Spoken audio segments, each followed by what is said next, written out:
오늘 시편 40편입니다. 여러분 41편이 이제 1권이 끝나요. 그래서 이제 저희가 드디어 5권 가운데 시편 이제 1권의 마지막에 도달했고요.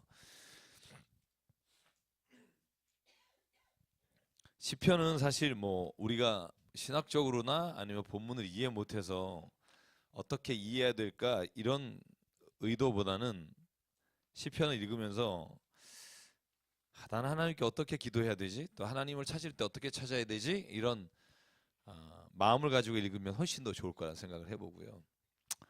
여러분 혹시 지금 상태가 어떠세요? 좀 힘드신 분 있죠? 네. 굉장히 강력하게 동의하시는 분도 있네요. 네. 오늘 시편 40편 읽으십시오. 읽으시면 하나님께서 내게 행하신 것을 이렇게 감사하는 시 11절까지가 그렇게 감사로 돼 있고 12절부터 갑자기 또 다시 애가로 바뀌어요. 그래서 이 41편을 혹자는 11절까지 그리고 마지막 17절까지 두 개의 시를 나중에 후대에 하나로 합쳤을 것이다 라고 생각하는 사람도 꽤 많습니다.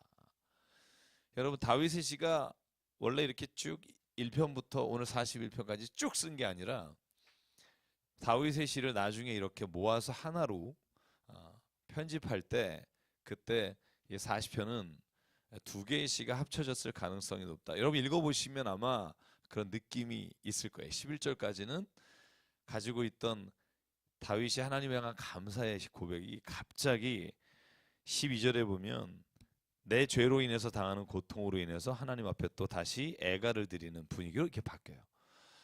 그래서 그렇게 보는 사람도 있지만 혹자는 또 한 사람이 기도하다 보면 감사도 나왔다가 애통함도 나왔다가 그 다음에 주님을 찾는 갈급함도 나왔다가 그래서 한 사람의 기도가 이렇게 변화무쌍하게 바뀔 수 있다 이렇게 보는 사람도 있고요. 그래서 여러분 어떻게 보든지 간에 이 시편은 40편을 읽으시면서 우리가 하나님께서 우리의 갈급함과 기도와 응답하시는 내용들에 대한 이야기를 한번 같이 읽어볼게요. 먼저 1절부터요 4절까지 한번 같이 읽겠습니다. 같이 읽죠. 시작. 내가 간절히 주님을 기다렸더니 주님께서 나를 굽어보시고 나의 울부짖음을 들어주셨네. 주님께서 나를 열망의 구멍에서 건져주시고 진흙탕에서 나를 건져주셨네. 내가 반석을 딛고 서게 해주시고 내 걸음을 안전하게 해주셨네. 주님께서 나의 입에 새 노래를 우리 하나님께 드릴 찬송을 담아 주셨기에 수많은 사람들이 나를 보고 두려운 마음으로 주님을 의지하네. 주님을 신뢰하여 우상들과 거짓 신들을 번기지 않은 사람은 복되다. 한 절 더. 주 나의 하나님 주님께서는 놀라운 일을 많이 하시며 우리 위한 계획을 많이도 세우셨으니 아무도 주님 앞에 이것들을 열거할 수 없습니다. 내가 널리 알리고 전파하려 해도 이루 헤아릴 수도 없이 많습니다. 아멘. 네. 여러분 오늘 시는요 특별히 다윗이라고 저희가 나와 있는 이 시는 첫 번째 고백하는 게 뭐냐면 하나님은 도우신다는 거예요. 나와 함께 하신다. 도우신다. 그리고 건져주신다.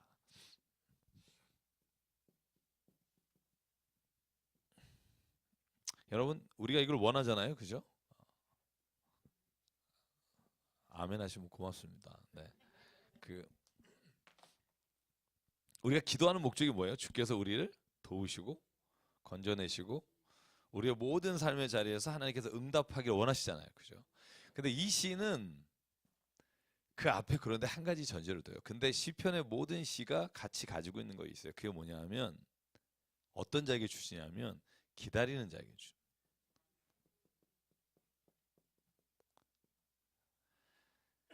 내가 간절히 주님을 기다렸더니 주님은 도우시고 건져주셨다는 거예요. 여러분 기다림 없이 얻은 것이 얼마나 우리에게 소중한 가치를 잃어버리는지 아십니까? 너무나 쉽게 성공하고 쉽게 모든 걸 얻은 사람은요 감사를 몰라요. 잘. 내가 하면 다 돼 뭐 이런 생각 갖고 있는 경우가 참 많아요. 기다리는 시간이 깊을수록 굉장히 오래 기다릴수록 내가 손에 쥔 기쁨이 훨씬 더 커진다는 거예요. 여러분 인생에서 이렇게 기다리는 시간을 좀 얼마나 갖고 사시는지 모르겠습니다만, 제가 이 기다림하면 떠오르는 희극이 하나 있어요. 여러분도 아마 들어는 보셨어요. 근데 사무엘 베케트가 쓴 고도를 기다리며라는 게 있어요. 고도를 기다리며. 이 고도가 사람 이름이에요. 그죠? 근데 뭔지 몰라요. 누군지도 몰라요. 계속 기다려요. 근데 결국은 아무것도 안 와요. 계속 기다리다 끝나요. 그래서 이 연극 보면 굉장히 짜증이 나요. 혹시 보신 분들 있는지 모르겠습니다만, 굉장히 오래되고 굉장히 사람들이 많이 본 소설인데, 희극인데, 이 희극을 이해하는 사람이 별로 없어요. 여기 나오는 주인공이 두 사람이죠. 블라디미르하고 에스트르공이라고 해서 이 두 사람이 대화해요. 계속 그 나무 밑에 있는 돌에 앉아서 오늘은 올까? 그러다가 둘이, 야, 너 뭐 갖고 왔냐? 당근 갖고 왔니? 아, 나 당근하고 순무가 있는데 뭐 먹고 싶니? 아, 순무를 줘. 그럼 그래, 여기 있어. 그럼 먹고 나서, 야, 이거 당근이잖아. 아, 내가 너에게 당근을 왜 줬지? 뭐 이런 대화들이 그냥 계속 왔다 갔다 하면서 어느 소년이 저녁에 와요. 오늘까지 안 왔네. 그럼 소년이 와요. 고도가 내일 온답니다. 그러면 내일 또 와요. 그렇게 50년째 그 나무 밑에서 계속 기다려요. 그래서 물어봤어요. 이 사무엘 버켓한테 인터뷰하면서 정말 우리에게 좀 알려달라고. 거기 나오는 고도가 뭐냐고. 신이냐? 아니면 우리가 갈망하는 어떤 소원하는 뭐냐? 그랬더니 그 사람의 대답이 아주 기가 막혔어요. 내가 그걸 알면 거기다 썼지. 내가 그걸 모르니까 계속 고도를 기다리며, 그 유명한 말이에요. 결국 그걸 뭐로 읽느냐에 따라 사람이 각자 그 고도가 무엇인지를 자기 마음속에서 깨닫는 그 순간에 내가 진짜 인생에서 뭘 기다리고 살지를 알게 된다는 거예요. 근데 재미있는 게 이 일화가 뭐냐면 연극이 굉장히 실패했어요. 희곡이 처음에는. 왜냐하면 너무 재미가 없으니까. 출연진 6명인데 그중에 하나는 고도 이름만 나오고 뭐 럭키라는 애하고 포조라는, 그죠? 두 사람이 나와서 이게 총 6명이란 말이죠. 최초 나오는 건 5명이고. 그런데 흥행 실패하다가 어디서 대박을 쳤냐면 교도소에서. 교도소에서 이 연극을 공연했는데 이 희극을 본 모든 재소자들이 박수를 치면서 감동을 받는 거예요. 그 사람들에게 그 고도가 자유였어요. 자유. 그리고 나서 이 희극을 다시 해석하게 되고요. 오히려 이것이 뭔지를 모르는 게 그 희극을 굉장히 히트치게 만든 거예요. 근데 저는 역으로 생각을 해요. 뭐냐 하면 우리가 인생길에 내가 뭘 기다리는지를 모르면서 기다리고 살아요. 여러분 사실 우리가 결혼만 잘하면 인생 필 것 같아서 막 결혼을 기다리고 살았던 적이 있으시잖아요. 그죠? 근데 그건 다 지금 없어지셨잖아요. 그죠? 집사님? 제가 쳐다봐서 죄송한데. 그죠?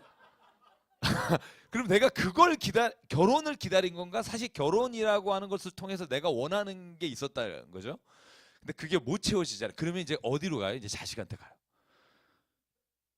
자식을 좀 잘 키워서. 그러면 내가 뭔가 이 헛헛함, 뭐 이런 기다림이 채워지겠지라고 살잖아요. 근데 어떻게 돼요? 난 순간부터 이건 내게 아니었다라는 걸 깨닫게 되고 성경 말씀이 떠오르죠. 집안에 있는 식구가 왼수다. 이런 얘기가 떠오르면서 결국은 나는 그러면 지금 뭘 기다리지? 뭐 이런 생각을 끊임없이 갖게 돼요. 여러분 이걸 뭐라고 말하냐면 인간이 가지고 있는 공허함이라는 거예요. 여러분 불안이라는 단어는요 공포하고 다르죠. 공포는 대상이 있는 거예요. 예를 들면 강도가 나를 찾아올 것 같다. 이런 건 공포예요. 내가 무엇을 지금 두려워해서 그것으로 인해 굉장히 떨리는 마음을 갖고 있는 건 공포인데, 불안은 뭐냐면요. 불안은 대상이 없는 거예요. 불안이란 단어가 가지고 있는 특징이 뭐냐면 내가 지금 굉장히 뭔가 초조하고 그래. 근데 왜 그런지를 몰라요. 그걸 불안이라는 단어를 써요. 그래서 이걸 현대학자들은 이런 표현을 써요. 자유가 있다는 것이 불안하다는 것의 가장 기초적인 이유라는 거예요. 여기 물을 여러분이 주셨으니까 나는 이거를 불안하지 않게 그냥 먹어요. 왜냐면 내가 이걸 지금 바꿔라 달랠 수도 없고, 그죠? 그러니까 저는 이걸 선택 자유가 없잖아요. 지금 이걸 물 먹는 거잖아요. 주시는 대로. 그죠? 근데 내가 만약에 이렇게 김밥도 한 6종류가 있는데 고르잖아요.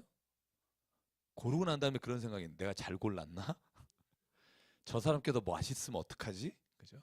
예, 굉장히 유치한 김밥 얘기지만 사람은요 자기가 자유하다는 게 결국 자기가 무엇인가를 선택하고 책임을 져야 되는 존재라는 건데 우리는 선택은 할 수 있으나 책임질 수 있을 만한 존재가 아니라 불안한 거예요. 불안한 거예요. 그래서 성경적으로 말하면 자유가 있다는 건 하나님이 주신 특권인데 그런데 그 자유는 우리가 본질적으로 우리가 하나님이 아니어서 모든 선택마다 불안해요. 여러분 그래서 저는요 오늘 내 기다림이라는 단어를 묵상했어요. 그 시편 40편 읽으면서 기다리는 자에게 하나님은 도우시고 하나님은 건져주신다. 기다린다. 그런데 저는 신앙적으로 성경적으로 봤을 때 아까 제가 말씀드린 고도를 기다리면서 그 고도가 뭘까? 우리에게는 답이 있다는 거예요. 그러니까 우리는 이 고도가 뭐지 하고 계속 질문하고 살다가 내가 그리스도인이 되고 신앙인이 되는 순간 우리가 한 가지 확신 안에 서게 되는 거예요. 그게 누구냐면 내가 기다렸던 그것이 하나님이었구나. 자식이나 돈이나 내가 성공이나 무엇으로 채울 수 없고 막막하고 답답하고 불안하고 무엇인지 모르는 내 안에 엄습해오는 것들이 하나님이 내 안에 없는 부재함이 내 스스로가 내 삶에 있어서 끊임없이 헛된 것을 갈구하며 살게 만들었구나. 그래서 신앙이 좋은 건 뭐냐면 우리의 기다림의 대상이 그래서 하나님이 된다고 하는 믿음이 있는 거예요. 만약에 우리가 여전히 하나님을 믿고 있지만 그리스도를 믿어요. 예수님 믿어요. 그런데 주님이 다시 오시고 하나님이 우리의 인생에 오시면 우리의 삶의 모든 안개가 걷히게 된다는 확신이 없으면 여러분 그 삶은 또 불안해요. 또 하나님 안에서 어느 안 좋은 일이 생기면 여기가 아닌 게요. 그리고 이제 다른 데 가요. 그죠? 그래서 여러분 기다리는 건 힘들어요. 하나님의 응답이 늦어지면 늦어질수록 우리가 무언가 내가 잘못 구하고 있나? 내가 정말 이걸 원하나? 이런 고민들이 있는데 아브라함처럼 25년을 아들을 기다리잖아요. 아들을 기다리는데 안 오니까 어떻게 돼요? 내가 잘못 생각했구나. 하나님이 꼭 사라를 통해서 주신다는 게 아니었을 수 있는데 내가 꼭 사라에게서 하나님이 준다고 생각했구나. 그래서 사라가 이 하란이라고 하는 여인과 동침해서 아기를 낳으십시오. 이것도 하나님이 원하는 게 아닐까요? 라고 얘기했을 거라고 봐요. 그래서 하란과 자서 이스마엘을 낳죠. 그런데 그것이 그 집안의 고통의 시작이 되는 거예요. 그러니까 기다림의 시간이 길어질수록 우리 안에 이것을 하나님 뜻이라고 생각하면서 스스로 위로하면서 뭔가를 취하는데 그게 우리한테 가장 하나님의 뜻에 어긋나는 걸 수 있다는 거예요. 그래서 이런 말이 있죠. 차선이 최악이 될 수 있다. 저는 하나님 안에서 우리가 최선의 것을 원했다면 바란다면 그것을 주실 때까지 기다림이 필요하다고 생각해요. 기다림. 중간에 그 기다림을 놓쳐서 하나님이 주시는 것이 아니라 내가 취하는 것을 가지게 됐을 때 저는 우리가 하나님을 믿고 있음에도 불구하고 하나님 뜻 안에서 응답받지 못하는 삶이 반복될 수 있다고 생각을 해야 됩니다. 그래서 주님을 기다리십시오. 쉽게 얻으면 가치를 깨닫지 못하고요. 오히려 하나님의 간절히 기다림 속에 우리에게 주신 것은 아무리 적은 것이라도 우리의 인생에 가장 큰 의미가 된다고 저는 생각하고요. 그래서 그 기다림을 통해서 얻게 되면 3절 나의 입에 새 노래를 우리 하나님께 드릴 찬송을 담아 주셨기에 수많은 사람들이 나를 보고 두려운 마음으로 주님을 의지하네. 주님을 신뢰하여 우상들과 거짓 신들을 섬기지 않는 사람은 복되어라. 그러니까 기다리지 않고 우상들과 거짓 신들에게서 다시 그것을 받으려고 하는 사람이 아니라 온전히 하나님께 기다림으로 주님이 주시는 무엇인가를 받은 사람은 늘 찬송과 노래가 끊이지 않고요. 수많은 사람들이 우리를 보고 주님을 다시 보게 되는 하나님의 통로가 된다는 사실입니다. 여러분 힘들어도 우리가 사는 이유가 뭐예요? 우리가 하나님을 우리의 삶을 통해서 증거하기를 원하잖아요. 나를 보고 내가 흔들릴 때마다 나를 보고 사람들이 흔들릴까 봐 내가 이럴 때 흔들리지 말아야지. 여러분 그리고 오히려 담대하게 살아갈 때가 있지 않으세요? 없으세요? 남이 날 어떻게 보든 말든 그냥 난 내 길 간다 그렇게 생각하지 않잖아요. 예수님 믿으니까 이걸 감내하고 살 때도 있고, 예수님 믿으니까 내가 나를 통해서 하나님 역사를 기다립니다. 이렇게 인내하는 과정이 필요하다는 거죠. 인내는 연단을 낳는다고 그러죠. 자, 그래서 마지막 5절은 이렇게 돼 있어요. 주님이 내게 하신 일에 대한 거예요. 주님을 신뢰함, 주 나의 하나님 주님께서는 놀라운 일을 많이 하시며 우리 위한 계획을 많이 세우셨으니 아무도 주님 앞에 이것을 열거할 수 없습니다. 내가 널리 알리고 전파하려 해도 이루 헤아릴 수도 없이 많습니다. 그러니까 결국 고백하는 거죠. 기다리며 받은 자의 고백은 하나님 나는 당신께 받은 것을 셀 수가 없습니다. 여러분 한번 지금 세보시죠. 당신이 하나님께 받으신 게 뭔가 이렇게 좀 한번.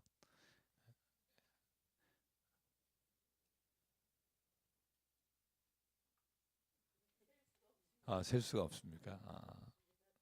그러니까 하나님이 주신 것을 한번 세어 보아라. 그런 찬송가가 있잖아요. 못 받은 복을 헤아리는 게 아니라 받은 것을 헤아리면 은혜가 있고요. 못 받은 것을 헤아리다 보면 불만이 생기고요. 그래서 늘 받은 것을 헤아리다 보면 하나님께서 내가 받지 못했던 것을 헤아리는 숫자에 곱씹게 하시게 되는 거죠. 그래서 오늘 여기까지가 어떻게 보면 이 시인이 하나님 앞에서 기다림을 통해서 얻은 고백의 감사의 이거를 해주셨는데, 그때 하나님이 귀를 열어주세요. 자, 재밌어요. 기다려서 도우심과 건져내심을 받았어요. 그래서 하나님이 내게 하신 일을 열거하고 내가 하나님 앞에 다른 사람을 간증했더니 그때 6절에 어떻게 돼요? 귀를 열어주세요. 자, 그럼 6절부터 한번 11절까지 읽어볼게요. 시작. 주님께서 내 두 귀를 열어주셨습니다. 주님은 제사나 예물도 기뻐하지 아니합니다. 번제나 속죄제도 원하지 않습니다. 그때 나는 주님께 아뢰었습니다.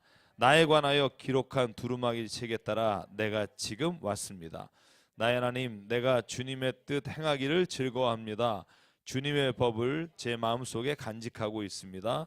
나는 많은 회중 앞에서 주님께서 나를 구원하신 기쁜 소식을 전합니다. 주님께서 아시듯이 내가 입을 다물지 있지 않을 것입니다. 나를 구원하신 주님의 의를 나의 가슴 속에 묻어두지 않았고 주님의 성실하심과 구원을 말합니다. 주님의 한결같은 사랑과 그 미쁘심을 많은 회중 앞에서 감추지 않을 것입니다. 하나님은 나의 주님이시니 주님의 긍휼하심을 나에게서 거두지 말아 주십시오. 주님은 한결같은 사랑과 미쁘심으로 언제나 나를 지켜주시며. 아멘. 자, 여러분 신앙 생활할 때 말씀을 늘 듣고 말씀을 읽고 말씀에 관한 갈급함이 있는 사람에게 하나님이 주시는 은혜가 뭐냐 하면요, 귀를 열어주시는 거예요. 여러분 믿으십니까? 귀를 열어주신다. 전 이게 굉장히 중요하다고 생각해요. 저 자신도 매년 귀가 열리는 걸 느끼게 돼요. 그러니까 작년에 읽었을 때하고 말씀이 다르고요. 5년 전에 읽었을 때하고 말씀이 다르고요. 귀를 열어주시는 만큼 듣게 되는 거예요. 그래서 예수께서 귀 있는 자는 들을지어다라고 말씀하시는 게 뭐냐면, 말씀을 읽는 자에게 하나님은 점점 깊은 말씀을 듣는 귀를 주신다는 거죠. 근데 생각해 보세요. 오늘 시인은요 이렇게 말해요. 귀를 열어서 뭘 듣게 되냐면, 이게 자기 고백이죠. 나는 번제를 기뻐하지 않는다. 나는 제사나 예물을 기뻐하지 않는다. 속죄제도 원치 않는다. 잘 보실래요? 시인이 그럼 뭐라고 생각했다는 거예요? 그 이전에는 자기가 지금 고백하는 제사나 예물이나 번제나 속죄제가 하나님이 기다리고 원하시는 모든 것이라고 생각했을 확률이 있어요. 여러분 이런 건 굉장히 많이 나와요. 그죠? 사무엘상 15장에도 나오고, 그죠? 사무엘이 사울에게 하는 말 있잖아요. 하나님은 네가 수양의 기름보다 하나님 말씀을 청조하는 거 좋아한다, 이렇게 말씀하시는 부분이 있는데 그걸 깨닫지는 못해요. 여러분 율법적으로 사는 사람이 꽤 많습니다. 교인 중에. 귀가 닫혀서 그래요. 귀를 열면 율법이 아니라 복음이 들려요. 그리고 하나님이 나를 얼마나 사랑하시는지. 처음 신앙생활에서 율법에 사로잡힌 사람은 정죄 감에 잠을 못 자지만 그리스도의 사랑 안에 아주 그냥 완전히 빠진 사람은 정죄가 아니라 자유함을 갖게 돼요. 사도 바울이 그래서 고백하죠. 나는 자유하다. 모든 것이 가하나, 그러니까 모든 것이 자유로우나 내가 모든 것이 유익하지 않기 때문에 안 할 뿐이지 나는 자유하다. 하나님이 귀를 열어주셔서 보게 된 거예요. 아, 나는 제사나 예물을 드리는 걸 원치 않으신다. 여러분, 제가 지지난주인가요? 우리 송철 목사님 계시지만 우리 세교 들어가서 마지막 마무리 기도하는데 어떤 분이 마지막 질문을 하시더라고요. 우시면서. 기억나시죠? 목사님 그런 거예요. 네, 그랬더니 목사님 변질되지 마세요. 그러시는 거예요. 그래서 아니 처음 오신 분이 무슨 그랬더니 그분의 스토리가 이거예요. 자기가 10년 이상 다닌 교회, 20년 정도 다녔나 봐요. 근데 10년 이상을 다녔는데 남편을 10년 만에 기도해서 처음 교회를 데려와요. 너무 기쁜 마음으로 교회를 갔는데 1시간 내내 설교가 헌금 얘기하셨다는 거예요. 헌금 얘기를 계속 하다가 아주 그냥 막바지에 이렇게 얘기했대요. 11조를 띄어먹으면 도둑놈이라고. 근데 그 말에 남자가 분이 박차고 나가셨다 그런 것 같아요. 박차고. 그리고는 다시는 교회 얘기 끊으지도 말라고. 그래서 우시면서 교회를 옮기신 거예요. 그 얘기를 듣는데 제가 이랬어요. 제가 모든 우리나라 교계를 대표해서 사과한다고 말씀을 드리고 대표성은 없으나 그냥 혼자서 이렇게 사과를 드렸어요. 사과를 드리고 난 다음에 그분에게 그랬어요. 왜 그렇게 목사의 메시지가 바뀌게 되는가? 성경을 읽기만 하면요. 성경을 제대로만 읽으면 그게 본질이 아니라는 걸 누구나 알게 돼요. 무슨 바보가 아니면. 근데 왜 그렇게 메시지가 가냐면 욕심이 있으니까 그래요. 교회도 져야 되고 자가용도 바꿔야. 죄송해요. 네. 그러니까 사실 귀를 열어달라는 기도가 가장 중요한 기도예요. 우리 교회가 잘 되게 해주세요. 뭐 한국의 어떤 부흥의 역사, 그러니까 이런 것보다 더 중요한 게 하나님 내가 귀를 열어 주의 뜻을 알게 도와주십시오. 사실 그거가 우리가 교회를 다니는 이유란 말이죠. 예수님은 믿으면 구원받잖아요. 그 교회를 뭐하러 와요?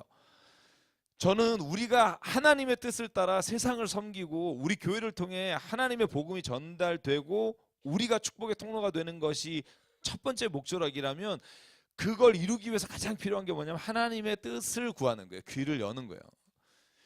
시편의 기자가 그렇게 하나님의 그 기다림 속에 간구함에 응답받고 나서 기쁨으로 하나님을 다시 보니까 들리는 거예요. 하나님이 진짜 원하시는 게 뭔가. 여러분 한번 41편을 보실래요? 41편에 복 있는 사람이라는 단어가 나오고요. 그 복 있는 사람이 누구라고 말하냐면 1절만 같이 읽게요. 시작. 가난하고 힘없는 사람을 돌보는 사람은 복이 있다. 재난이 닥칠 때에 주님께서 그를 구해 주신다. 아멘. 여러분 복 있는 자는 그죠? 시편 1편 악인의 길을 쫓잖아요. 뭐 죄인의 길에 서지 아니하며 오만한 자리에 앉지 않다. 여러분 근데 오늘 또 시편 41편은 뭐라고 말하냐면 복 있는 사람은 가난하고 힘없는 사람은 돌보는 사람은 복이 있습니다. 이건 귀를 열어야 들려요. 사랑을 받는 것도 좋지만 주는 게 좋습니다. 이거 말로만 하면 몰라요. 근데 진짜 사랑을 한번 내 전심을 다해서 주면 그때 들려요. 제가 우리 교회 청년들 갔다 온 얘기 주일날 말씀드렸습니다만 저는 청년들한테 깜짝 놀랐어요. 사실 그래서 귀를 연다는 말은요. 내가 앉아서 성경만 읽고 있다는 의미는 아니에요. 내가 하나님께서 말씀하시는 것을 청종하고 그것을 따라 순종할 때 하나님이 귀를 열어주시는 거예요. 가만히 앉아서 도 닦는 게 귀를 열어주시는 건 아니라는 거죠. 말씀을 듣고 실천적 행위가 함께 할 때 거기에 하나님께서 우리의 삶을 통해 열어주시는 거예요. 여러분 그래서 두 귀를 열고 나니까 그 다음에 7절부터 이 시인이 자기 고백적 신앙을 고백하는 거예요. 뭐라고 말하냐면 나는 그때 주님께 아뢰습니다. 나에 관하여 기록한 두루마리 책에 따라 내가 지금 여기 왔습니다. 하나님의 존전 앞에 왔습니다. 나의 하나님 내가 주님의 뜻 행하기를 즐거워합니다. 주님의 법을 제 마음속에 간직하고 있습니다. 나는 많은 회중 앞에서 주께서 나를 구원하신 기쁜 소식을 전합니다. 입을 다물 수가 없습니다. 너무 이 복음이 내게 커서 내가 이 복음을 전합니다. 기쁜 소식이 복음이잖아요. 구약에 나오는 이야기, 이 말씀이지만 같은 맥락이고요. 자, 그러니까 귀를 열고 나니까 재물이나 속죄제나 예물을 하나님 기뻐하지 않으시고 자기가 이제 고백하는 거야. 그러면 하나님이 뭘 기뻐하실까? 자기가 하나님께 아뢰입니다. 주의 뜻대로 행하는 것을 기뻐하시니까 내가 주의 뜻대로 행하겠습니다. 주의 말씀을 내가 따라 마음속에 간직하고 복음을 전하겠습니다. 산 여러분, 그래서 저는 저희 교회가 지향하고 있는 목표는 딱 하나라고 말씀드렸어요. 삶이 예배가 되는 교회.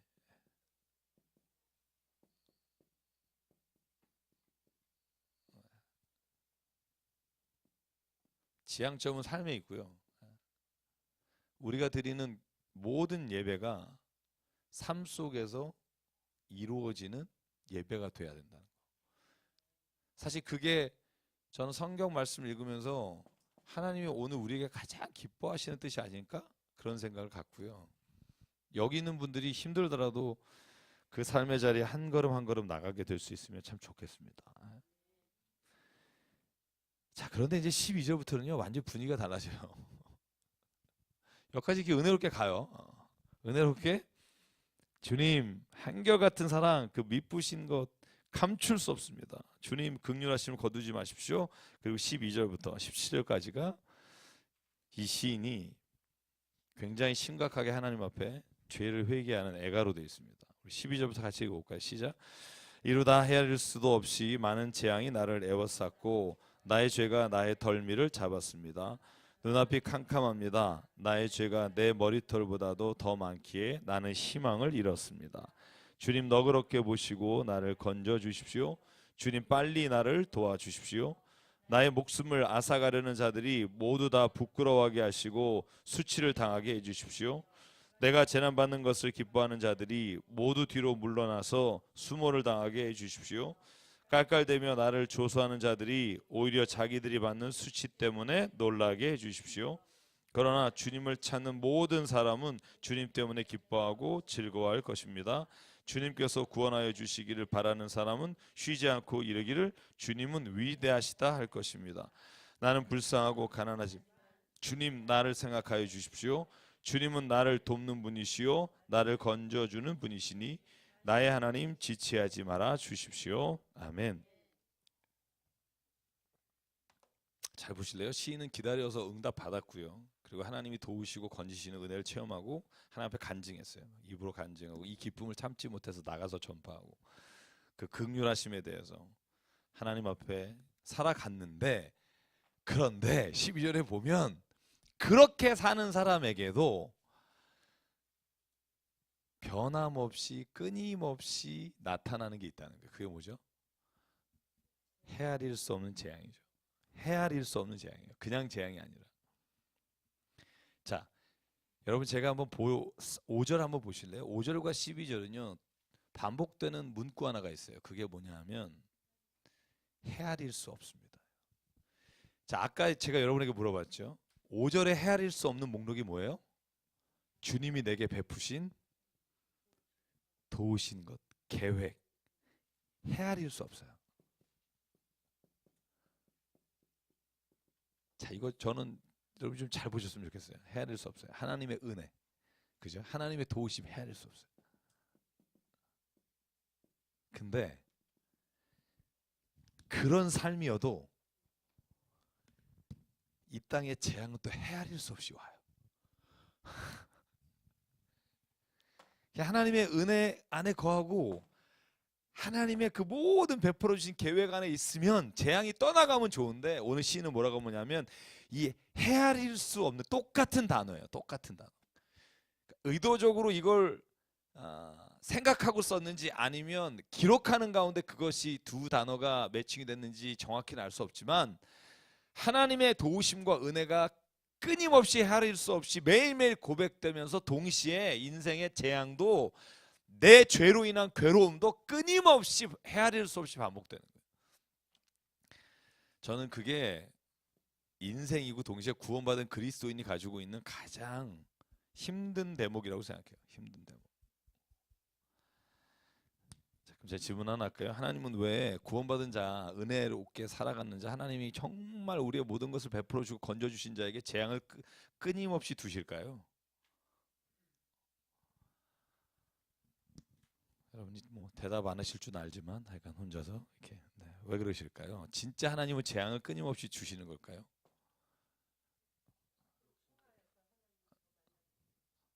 우리 장 집사님은 욕심.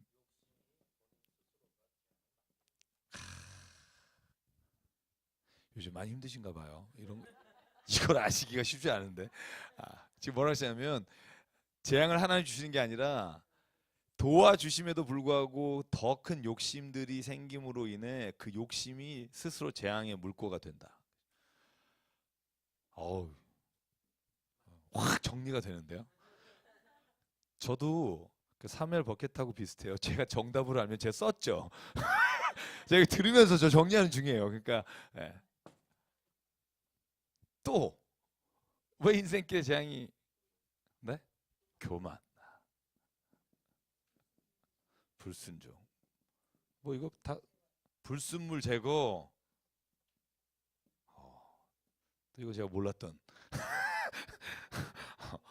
용광로에서 정금같이 그래도 금이라고 생각하시나 봐요. 죄송해요. 저는 장입사님 말씀하신 처럼 저는 이런 데 초점을 좀 많이 뒀어요. 그러니까 하나님이 재앙을 탁 불똥을 탁 쳐서 내가 힘들었던 게 몇 번일까 하고 내가 스스로 죄를 져서 스스로 욕심을 내서 스스로 사람에 대해서 내가 교만해서 내 스스로가 죄 가운데 혹은 하나님 앞에서 범죄한 것으로 인해 괴로울 때가 많았나? 여러분 어떻게 생각하세요? 어떤 게 더 많으신 것 같아요? 저는 제가 볼 때 하나님이 이렇게 벼락을 치셔서 저를 맞추려고 하셨다는 기억은 별로 없어요. 빗나가 버렸네. 그리고 옆에 사람 맞고 막 이런 거 있잖아요. 왜? 그런 경험 별로 없고 저는 늘 제가 보면 제 실수와 제 욕심과 제 정욕으로 인해서 늘 이 시편의 기자가 그래서 이렇게 말해요. 끊임없이 내가 헤아릴 수 없는 재앙이 있는데 그 다음 구가 뭐냐면 하나님 나의 죄가 나의 덜미를 잡습니다. 이렇게 고백해요. 그 다음 구가 뭐냐면 주님 나의 죄가 나의 덜미를 잡습니다. 눈앞이 캄캄합니다. 나의 죄가 내 머리털보다도 더 많게 나는 희망을 잃었습니다. 그래서 저는 이 문구를 보고 장 집사님과 같은 생각을 해요. 그러니까 시인도 아는 거예요. 왜 이렇게 내 삶에 이렇게 주님이 함께 하셨는데도 이렇게 재앙이 힘든 게 많지? 그리고 보니까 내 죄가 내 덜미를 잡고 나를 캄캄하게 만들고 머리털보다 더 많아 희망을 잃어버리게 하는 거예요. 여러분 그러므로 죄는 욕심에서 와요. 욕심이 잉태한즉 죄를 낳고 죄가 장서한즉 사망을 낳느니라. 이 말이 성경이 말하는 죄의 시작이 욕심이라는 거예요. 창세기 3장에 최초의 범죄함도 욕심이었죠. 하나님과 같이 되려는 교만, 욕심, 하나님이 금지한 것에 대해서 자기가 따먹고 싶은 욕심. 그래서 제가 만약에 여러분에게 욕심을 다 비우십시오. 욕심을 다 내려놓으면 마음의 평화가 옵니다. 하면 저는 법정 스님이 되는 거예요. 저는 여러분에게 법정 스님이 되는 거예요. 성경 그렇게 말하잖아요. 성경은 욕심을 다 내려놓으면 내 안에 무국의 세계가 나로 하여금 평안을 가져다 주고 그런 얘기 안 해요. 성경이 보는 욕심을 이기는 방법은 하나예요. 욕심의 대상을 바꾸는 거예요. 예전에 내가 욕심냈던 게 더 좋은 거, 더 많은 거, 내가 보기에 가장 세상에서 뽀대나는 거, 이게 내가 따라가는 욕심이었다면 하나님은 디자이어를 우리에게 없애지 못해요. 하나님이 주신 축복이에요. 여러분 김밥 먹을 때 보면 참 여러분 세상에서 음식 처음 먹는 분처럼 드시잖아요. 그게 축복이에요. 먹는 축복만큼 저는 좋은 게 없다고 생각해요. 제가 요즘 그 축복을 포기하고 살다 보니까 침이 질질 나올 때가 있어요. 근데 내가 만약에 하나님 먹는 거 먹어서 너무 힘들어. 나 먹을 생각이 안 나게 해주세요. 여러분 이 말은요 성경적이지 않아요. 성경은요 그 디자일은 하나님 우리에게 주신 축복이에요. 그게 성욕이든 식욕이든 그것이 어떤 것이든 하나님이 준 축복인데 그 축복을 우리가 잘못된 하나님이 원래 주시고자 했던 게 아니라 세상의 사람들이 정해놓은 것을 따라가면서 욕심을 채우다 보니까 우리가 우리의 영이 진짜 채워야 될 것으로 못 채우는 거죠.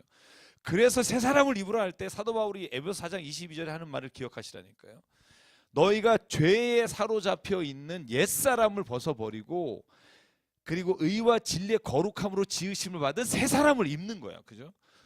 그러니까 본질적으로 내가 욕심이 없어지거나 욕망이 없는 존재가 되기를 간구하고 맨날 저녁에 이렇게 찌르는 게 아니라 근본적으로 내 삶에 보는 방향과 내가 하고 싶은 것들에 대한 대상들이 바뀌는 거예요. 옛날에는 이쪽을 따라가다가 이제는 주님이 말씀하시고 선한 일을 행하는 게 너무 기뻐. 이걸 막 하다 보니까 이거 할 시간이 없어지는 거예요. 죄를 질 시간이 내게 없어지고 그 욕망들이 다른 욕망으로 하나님 채워가시는 거예요. 저는 그것이 기독교적인 욕심으로부터 하나님께서 자유하게 하시는 길이라고 생각해요. 그래서 예수님이 뭐라 그래요? 나를 따르라. 그러니까 예전에는 뭘 따랐다는 거예요? 죄의 길을 따라가는 거죠. 세상을 쫓아갔다는 거죠. 그래서 찬송가 있잖아요. 세상과 나는 간 곳 없고 구속한 주만 보이도다. 욕심의 대상이 거룩해지면 우리의 삶이 거룩을 향해 가고요. 욕심의 대상이 세속적이 되면 우리의 영혼은 세속적이 돼요. 성스러운 것과 속된 것의 구분은 물건에 있는 것이 아니라 그 대상에 있는 것이 아니라 그것을 바라보는 우리에게 있다는 거예요. 돈이 나쁜가요? 저는 돈이 나쁘다고 생각하는데 돈을 욕심으로 세상적 물정과 욕심으로 바라보는 순간 그 돈은 우리가 사로잡히게 되는 죄악의 도구가 되고요. 그 물질을 하나님의 거룩하신 일을 위해 내 욕망의 대상을 바꾸면 그것은 그때부터 하나님께 쓰임받는 도구가 되는 거예요. 그래서 돈 많이 버시라고요. 버셔서 선한 일에. 네네.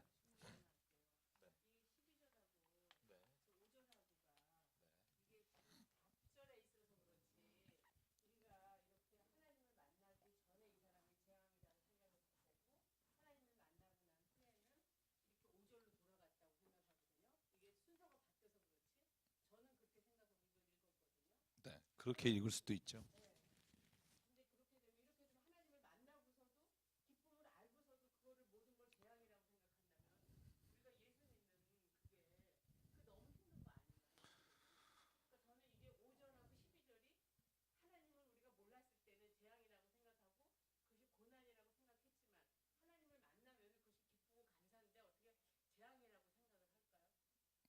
그러니까 지금 질문하신 건 재원님 이제 팟빵 듣는 분 중에서 그러니까 하나님을 만나기 전에는 재앙이고 나의 죄 때문에 내가 너무너무 힘들고 내가 삶에 있어서 희망을 잃어버렸는데 다시 하나님의 구원하심과 계획 속에 내가 들어가면 이런 것들이 제약이 아니라 사라지게 될 수 있다라고 생각을.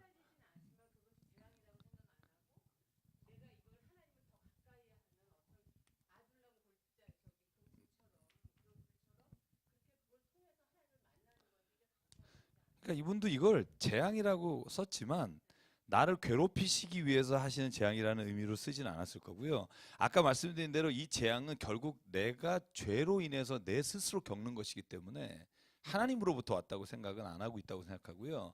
또 한 가지는 뭐냐면 사도 바울이 이런 거 있어요. 나는 죄인 중에 괴수다. 그죠?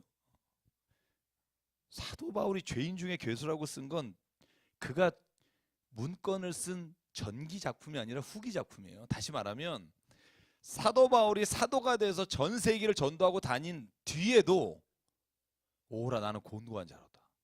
나를 좀 이 사망에서 건져낼 자가 누가 있느냐. 아 나는 내가 날 보니까 진짜 죄인 중에 괴수가 나다. 이렇게 고백한 게 복음으로 말미암아 변화되기 전이 아니라 그 후에도 그 고백이 계속되는 거죠. 여러분 이게 저는 중요하다고 생각해요. 예수님 믿으면 네?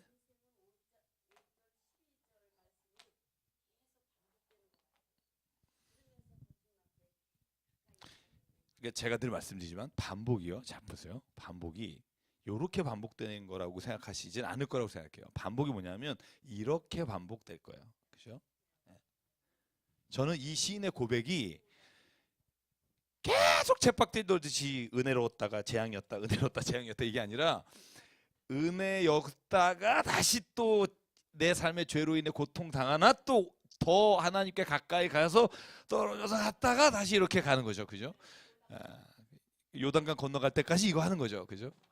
이걸 존 웨슬레라고 하는 사람이 이런 표현을 써요. 그리스도의 완전, perfection of Christian이란. 그러니까 그리스도의 완전의 개념에 대해서 설명하면서 뭐라고 쓰냐면 우리 그리스도인이 이 땅에서 완전할 수 있습니다. 은혜롭잖아요. 저는 그 신학교 때요 1738년 5월 24일인가 그분이 올더스 게이트에서 변화된 날짜를 시험 봤어요. 맨날. 그래서 아직도 안 잊어버려요. 그렇게 중요하게 생각하고 야, 그 사람이 그렇게 말하면 야, 내 인생에서 진짜 완전하게 이제 그리스도인의 죄 짓지 않는 이게 오겠다라고 열심히 살아왔는데 그게 안 되는 거죠. 그리고 책을 다시 봤더니 그분이 도망갈 구멍을 해놓으셨더라고요. 그 그리스도인의 완전이란 그 뒤에 인간의 연약함과 실수와 기억력의 모자라는 것을 포함하지 않는다는 거예요. 그러니까 예를 들면 내가 기억력이 나빠서 죄를 질 수 있어요. 예를 들어서 권사님이 저한테 물어봤어요. 예술의 전당 어디로 가요? 나는 그게 세종문화회관인 줄 알고 택시 타시고 강원 가시면 돼요. 그랬어. 다음에 오셔서 욕을 바가지로 하시면서 아니 모르면 가르쳐 줄 줄 말든지. 그러면 사실 제가 한 분에게는 굉장히 잘못한 걸 한 거잖아요. 그런데 내가 기억력이 나쁘구나 몰라서 지은 죄를 완전함의 범주에 넣지 말자는 거예요. 왜냐하면 그건 내가 intentionally 의도적으로 행한 죄가 아니라면 그리스도인의 완전이라고 부르자. 그래서 어떤 사람이 그렇게 물어봤어요. 그게 뭐 완전이냐? 불완전이지. 그랬더니 진짜 완전한 그리스도인의 완전 글로리피케이션 성화의 완전함이란 이 세상에서 이루어질 수 없다. 그러나 내가 여러분에게 설명할게요. 이러면서 말을 해요. 제가 여러분에게 한번 말씀드리겠어요. 여기서 말하는 그리스도의 완전이란 한 사람이 걷고 있는데 죄송해요. 제가 그릴 수 있는 사람 최대한의 그림이에요. 사람이 걷고 있는데 새가 날아가다가 내 머리에 와서 새 집 둥지를 짓는 것은 intentionally 내가 막을 수 있다는 거예요. 이게 그리스도인의 완전이다. 그런데 새가 날아가다가 나한테 똥을 싸는 거를 막을 수는 없다. 그러니까 완전의 개념에 의도적으로 내가 죄를 도모하거나 죄를 기뻐하면서 살아가지 않는 것을 우리가 이 땅에서는 그리스도인의 완전함에 이르는 것이라고 부르자. 그리고 그건 할 수 있다. 이게 존 웨슬리라고 하는 신학자가 가지고 있는 생각이에요. 여러분 어떻게 생각하는지 모르겠어요. 그러나 우리가 연약하고 실수, 이게 의도적인 건 아니에요. 예를 들면 하나님 앞에서 괴로워하고 하나님 앞에서 절망하는 거, 그거 하나님 보시기에 하나님의 마음을 아프게 하는 일이죠. 그런데 그게 내 마음대로 되나요? 그것까지 다 우리가 죄라고 정죄를 하면 우리가 누구한테 가서 기도를 해요? 내 마음이 아픈 걸 아시는 하나님 앞에 가서 기도해야 되는데 아픈 것 자체가 죄라 그러면 누구한테 가서 우리가 간구하겠어요?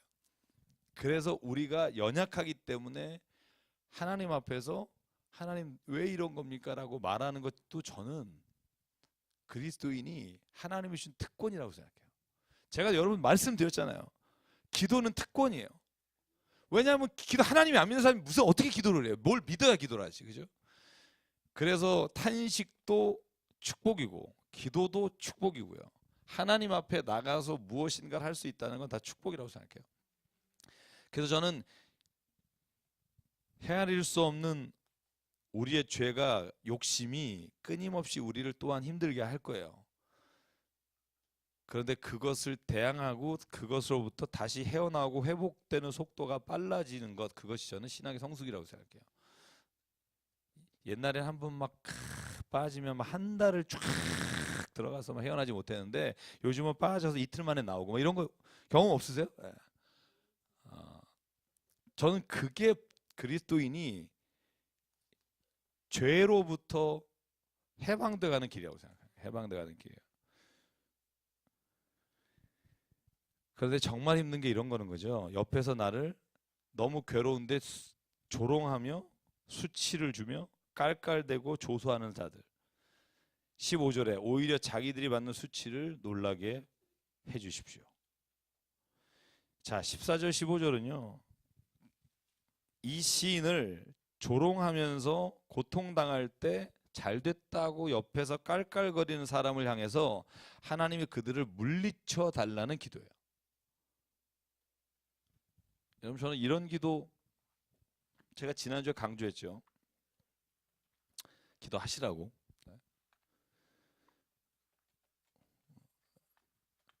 우리가, 하나님은 모든 사람 공평하게 대하시고 다 사랑하시는데 내가 이런 걸 뭐 구해야 되나, 이런 분들은요 도 닦는 분이에요.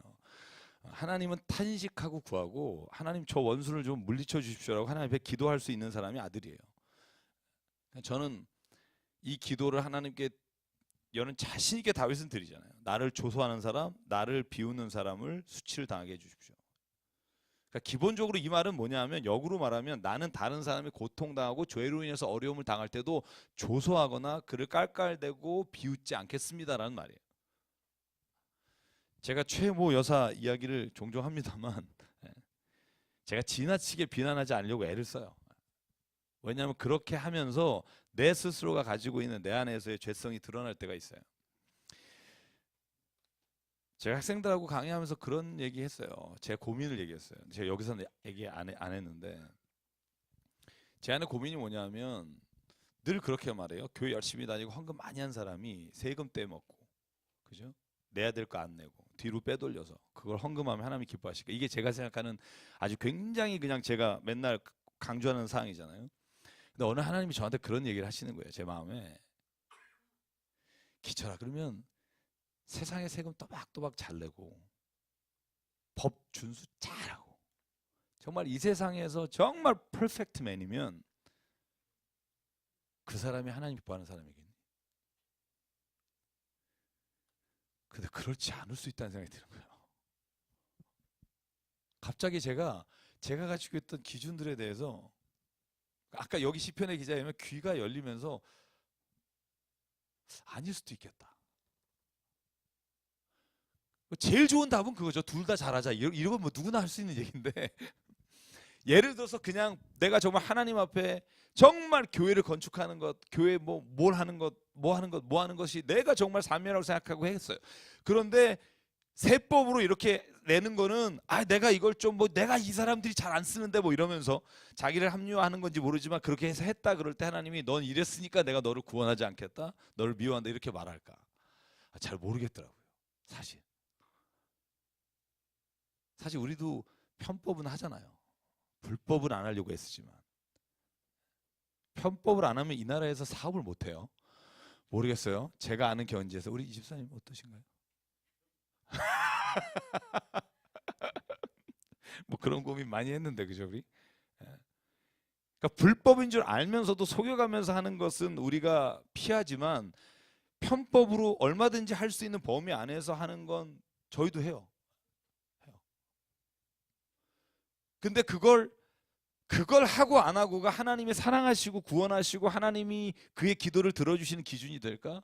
저는 그것도 아닐 수 있다는 생각을 해요. 그래서 제 결론이 뭐냐면, 학생들 질문을 이렇게 말했어요. 그래서 우리는 이렇게밖에 고백할 수 없다. 오직 주님만이 아십니다. 정말 모르겠어요. 그러니까 지나치게 정죄하지 말자. 정죄함으로 인해 내가 얻는 반사급부가 있을지 모르나 정죄함으로 인해 내 영이 죽어갈 수도 있겠다.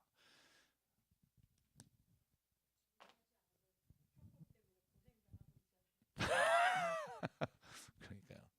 그런데 가서 여기 있는 친구들처럼 조롱하고 조소하고 그거에 대해서 하나님 앞에 갚아달라고 하는 거죠. 하나님, 그렇게 기도하는 거예요.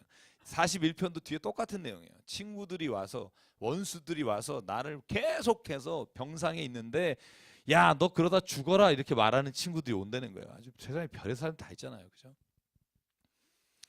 마지막, 그래서 17절은요. 16, 17절은 하나님에 대한 고백이에요. 같이 한번 읽고 마칠게요. 시작. 그러나 주님을 찾는 모든 사람은 주님 때문에 기뻐하고 즐거워할 것입니다. 주님께서 구원하여 주시기를 바라는 사람은 쉬지 않고 이르기를 주님은 위대하시다 할 것입니다. 나는 불쌍하고 가난하지만 주님 나를 생각하여 주십시오. 주님은 나를 돕는 분이시요 나를 건져주는 분이시니 나의 하나님 지체하지 말아 주십시오. 아멘. 결국 시인, 우리가 다윗이라고 부르는 이 시인은요, 결국 하나님은 버리지 않으시고 하나님은 도우실 겁니다. 그러니까 하나님께 가지고 나가십시오. 여러분, 제가 40편 읽으면서 제 단어 몇 가지 단어에 집중하는데 저는 기다림이라는 단어가 저에겐 가장 많은 묵상이 있었어요. 기다림. 여러분, 만약에 소망 가운데 기다리는 게 있으시면 기다리십시오. 하나님은 그걸 기억하십니다. 나는 내뱉고 잃어버린 기도도 하나님은 들고 기억하고 계신다. 저는 그 성경을 통해서 발견하고요.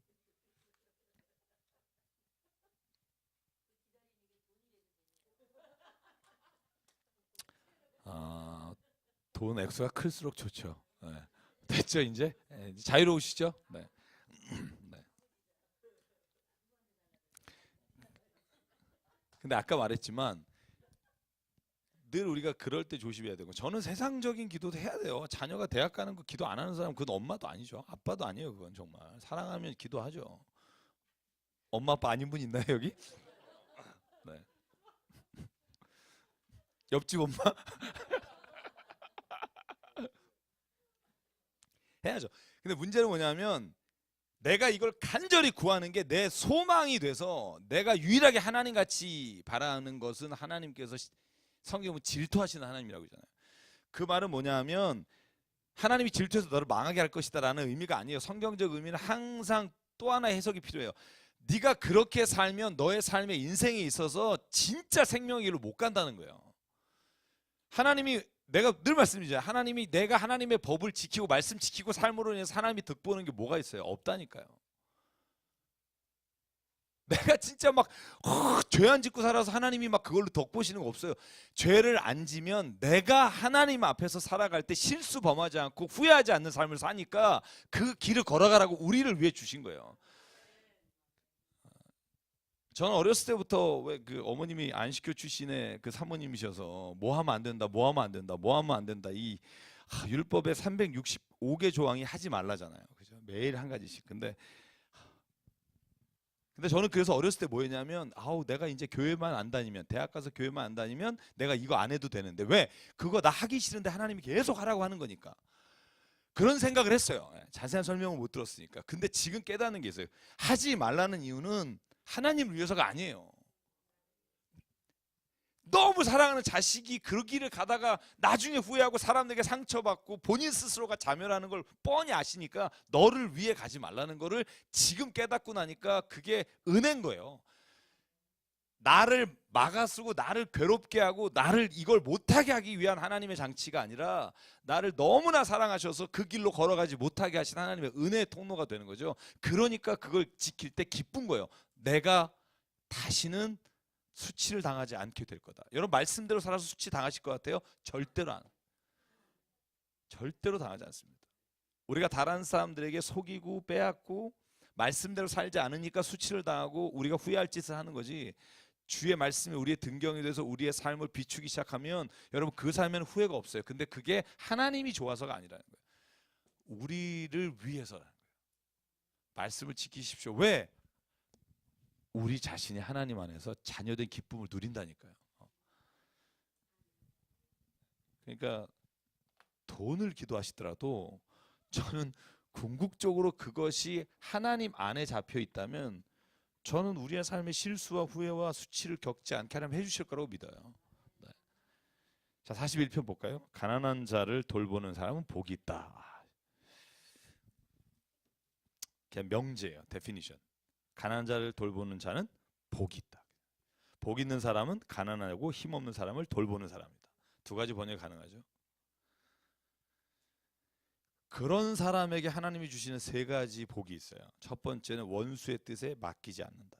2절에 보면 하나님은 원수에게 그 사람이 원수가 하려는 대로 넘어뜨림을 당하거나 멸망을 당하게 절대로 하지 않으신다. 두 번째, 병상에 누워 있을 때 돌보실 것이다. 왜냐하면 그가 그런 사람을 돌보았기 때문에. 예수께서 하신 말씀이 너무나 일맥상통하지 않아요? 내가 굶주렸을 때, 옥에 갇혔을 때 네가 내게 와서 먹을 걸 줬고 입을 걸 줬고 방문해 줬다. 세 번째, 어떤 병이든 하나님이 떨치고 일어나게 하실 것이다. 그래서 이 41편의 시를 우리가 이렇게 말해요. 병상에서 드리는 기도라고 표현하기도 하고, 또는 병상에서 대적하는 자를 향한 회복의 기원이라고도 하고. 어쨌든 이 시는요, 41편은 오늘 시인이 자기의 인생에서 지금 고통 중에 있을 때 이런 의미를 담고 있어요. 하나님, 내가 가난하고 힘없고 연약한 사람 돌봤잖아요. 하나님, 나 고쳐주세요. 그런 의미를 담고 있다고 봐요. 여러분, 왜 약자와 가난하고 힘없는 사람을 돌봐야 할까요? 이건 질문이에요. 왜? 왜?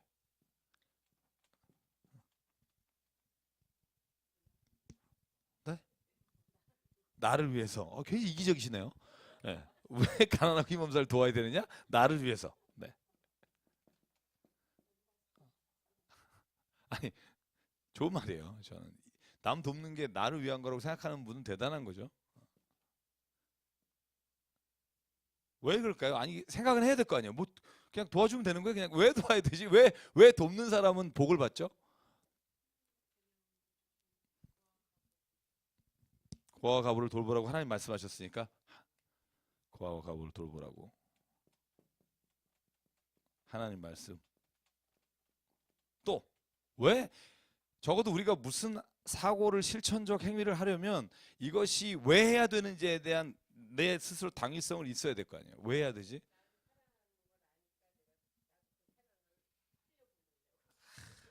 사랑을 흘려보내려고.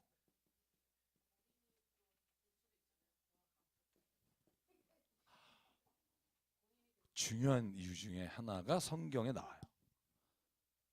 너희가 그와 같이 처할 때가 올 수 있다는 거죠. 여러분, 우리나라의 장애인이 250만 명이에요. 5천만 중에 250만 명이면 20명 중에 한 사람은 장애인이에요.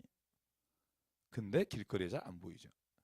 태어나면서 선천적 장애를 가진 사람이 120만, 후천적으로 교통사고나 아니면 선반 작업을 하다 손목이 날아가거나 그렇게 후천적 장애인이 130만 정도예요.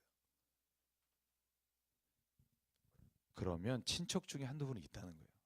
친척 중에 한두 분. 성경 뭐라고 말하냐면 이 사람들이 너의 동생일 수도 있고 너의 친척일 수도 있고 너일 수도 있다. 그런데 이 사람들이 가진 특징은 뭐냐면 자기 스스로 뭘 할 수 없는 거예요. 저는 현대적인 면에서 두 번째는 뭐냐면 우리가 지가 게으르니까 못 살지라고 말하기엔 우리 살아가는 세상이 구조적으로나 부모님의 영향이거나 상황적인 것 때문에 어쩔 수 없이 그 자리에 있는 사람이 정말 많다는 거예요. 그건 사회적 책임을 져야 될 일이라는 거죠. 한 개인이 열심히 안 살아서 당한 거라면 그 자신이 다시 회복되고 깨닫는 시간으로 하나님이 뭔가 괴로운 시간을 주시는 것 우리가 말할 수 있지만 부모님이 그를 버려서 여러분 부모님이 그를 정말 아무것도 안 가르쳐서 예를 들어서 그 아이가 지금 그와 같이 가난하고 힘없는 자리에 있다면 그것은 그 아이의 책임이 아니잖아요. 그러니까 우리가 약자나 가난하고 힘든 사람을 돌봐야 될 이유가 참 많죠. 그것보다 우선된 전 마지막 이유는 하나님이 모든 생명을 동일하게 사랑하시기 때문에. 하나님은 배고픈 자에게 우선적 관심을 가지고 있기 때문에 하나님은 우리를 통해서 그 일을 행하시라는 거죠. 하나님의 손이 돼요. 그래서 저는 이걸 정언 명령이라고 말해요. 정언 명령은 뭐냐면 이프절이 없는 명령을 정언 명령이라 그래요. 예를 들면 네가 행복하면 남을 도와라. 이건 면이라고는 이프절이 있잖아요. 그건 하나님이 주신 절대 명령이 아니에요. 네가 행복하기 위해서 돕는 거죠. 근데 이 가난한 자와 과부를 도우라는 건 정언 명령이에요. 그냥 조건절이 없어요. 네가 예수님 잘 믿으려면 가난한 자를 도와라가 아니에요. 그냥 가난한 자와 과부를 도와라. 끝. 그 앞에 어떤 조건절이 없다는 건 뭐냐면 내가 어떤 이득을 취하거나 내가 구원받기 위해서, 그러니까 우리가 이런 게 잘못됐대. 왜 행위로 우리가 구원 못 받는다 그래요? 왜 캐톨릭에 대해서 많은 말씀 중에 그거잖아요. 예를 들어서 행함으로 인해 네가 만약에 이 세상에서 행함을 한다면 너는 구원받을 것이다. 하나님은 가정절이 없어요. 예수님 믿는 것 외에는 어떠한 것도 우리의 삶에서 가난한 자와 과부를 돕는 건 그냥 그리스도인이 해야 될 것이지 그것으로 인해 구원받기 위한 조건이 아니라는 거예요. 성경은 명확히 말해요. 하늘에서 받을 상급은 크다 이런 얘기는 가끔 하지만 그 일 자체가 어떤 조건절이 없다는 건 누구나 해야 되는 거예요. 기독교인이면 당연히 해야 되는 거예요. 그게 하나님을 믿는 사람이 본질적으로 포함되어 있는 의미라는 거예요. 저는 저희 교회가 좀 그죠? 우리 교회는 월세 내면서 다른 교회 건축헌금 내는 거 참 제가 뭐라 그러더라고요 오늘 한두 분이. 그래서 그래서 뭐 저기 기훈교회 저희가 불탄 교회 갔다 와봤는데 지금 2층 건물에 올라가고 있어요. 그래서 또 이제 거기 어떻게 우리가 헌금을 이제 아마 할 거예요. 해서 도우려고 한다 그러고 플레이머로 베트남에 지금 교회 세웠잖아요. 그래서 12월 9일 날 중공 예배 가잖아요. 그랬더니 묻더라고요. 목사님 교회는 어떠세요? 저 월세 내는데요. 그랬더니 아니 목사님 교회를 해놓고 해야죠 그러시는데 제가 그랬어요. 저는 평생 그거 안 하려고 하기 때문에 그냥 남은 돈은 연말에 그냥 돕고 그냥 다음에 가장 필요한 기초적인 것만 남겨놓고 다 드리는 게 저는 성경적이라고 생각해요. 성경적이다. 물론 다른 교회가 그래서 잘못됐다는 건 아니에요. 제가 귀를 열어 들은 성경적인 말씀이 사실 우리가 그렇게 하나님 앞에서 하지 않으면 나중에 책망이 클 것 같다는 생각이 드는 거예요. 너 뭐 하다 하니? 우리 교회요. 저기 뭐 에어컨 새 거로 싹 바꿨고요. 뭐 보세요. 우리 중고로 해가지고 힘들어요. 뭐 그래서 저거 싹 커피숍 싹 새 거로 바꿨고요. 막 계단 금으로 쫙 칠했고. 근데 하나님이 그러면 뭐라 그럴까? 그래 그거 먹고 살아라. 뭐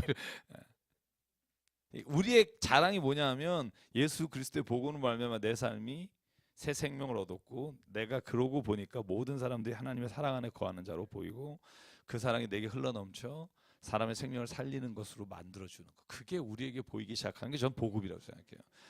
복음의 구원은 그래서요 개인적인 차원의 하늘나라 가는 구원뿐만 아니라 억압된 자에게 해방을 주는 것도 복음이고요. 이 세상에 자유라는 걸 누려보지 못한 사람에게 그 자유의 기쁨을 알게 하는 것도 구원이고요. 구원의 확장적 해석이 가능해야 돼요. 구원을 편협하게 나에게만 구원에 관한 것을 적용시키면서 하는 건 성경적이지 않아요. 누가복음 4장에 예수께서 19절부터 21절 내가 세상에 왜 왔는지 아니? 가난한 자에게 복음을 전파하고 억누른 자를 해방하고 내가 자유함을 주려고 왔느니라. 이게 예수께서 이 땅에 오신 목적 선언문에 세 가지가 병행구로 들어가요. 개인의 구원과 주께서 해방하시는 일이 결코 분리되지 않았어요. 우리는 분리하고 싶죠. 왜? 그래야 깔끔하게 나만 위해 살 수 있으니까. 근데 절대로 하나님 앞에서 그게 분리되지 않는 거죠. 그래서 오늘 시편의 기도가 저는 시작이 너무 멋있어요. 가난하고 힘없는 자를 돕는 사람은 복이 있습니다. 왜냐하면 그게 진짜 하나님이 우리를 부르신 목적이기 때문에. 그러다 보니 시간이 되어버렸어요. 오늘 네, 여기까지 하죠. 네. 뭐 불만 있으신 분 얘기해 주시면 좀 더 하고요. 네. 하다 보니 시간이 벌써 이렇게 됐네요. 네. 여기 41편이 1권의 마지막이에요. 그래서 제가 계획하기는 11월에 제가 12월에 베트남을 가면 아마 한 주를 못 하게 될 것 같은데 그 가기 전에 시편을 그냥 나가는 데까지 나가고 제가 시편 아마 45편이나 50편까지 나간 다음에 제가 방학을 좀 12월에 갔고요. 그 다음에 제가 주제를 가지고 좀 한 3달 정도 가려고요. 그 주제를 뭐로 할지를 고민하고 지금 준비하고 있는데 하나님의 뜻에 관한 거하고 또 우리가 생활적인 면에서 하나님의 말씀대로 어떻게 살아야 되는가 하는 주제를 가지고 한 8주 정도 하고 난 다음에 시편을 또 나가면 어떨까. 시편을 지금 1년째 했더니 팟빵 보시는 분도 좀 힘들어 하시는 것 같고 그래서 그렇게 진행하도록 하겠습니다. 자, 오늘 시간 잠깐 우리 말씀 기억하면서 기도하죠.